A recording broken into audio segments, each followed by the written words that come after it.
when you buy a farm, you look at the crop every year and what prices are, and you decide whether it was a satisfactory investment. I mean, you look to the asset itself and what it produces for you. When we buy a business, we look at what the business earns and decide how we feel about it in terms of what we paid.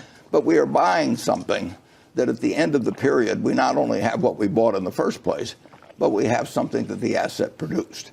And when you buy non-productive assets, all you're counting on is whether the next person is going to pay you more because they're even more excited about another next person coming along. But the asset itself is creating nothing.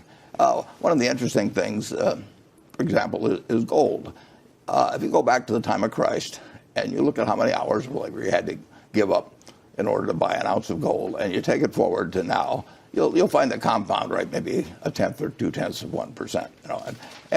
And then you have to insure it during that time and make sure somebody doesn't steal it from you and everything. But it doesn't produce anything. And I bought a farm in the 1980s, and every year we look at how much it produced the way of soybeans and corn. And at the end of that period, I've still got the farm, and I've gotten some significant income off of it. Apartment house, operating business.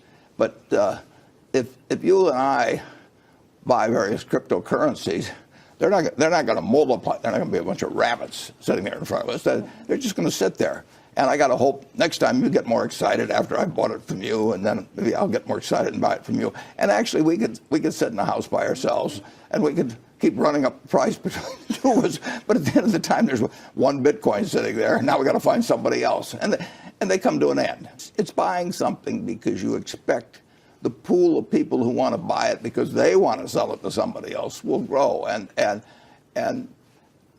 it's wonderful because it does create a rising price. Does create more buyers, and people think I've got to get in on this, and it's better if they don't understand it. That's the other thing about non-productive. If you don't understand it, you get much more excited than if you understand it. I mean, if you buy a bond that says it's going to pay you 4% a year, you're not going to get any pleasant surprises. She's going to pay you 4% a year.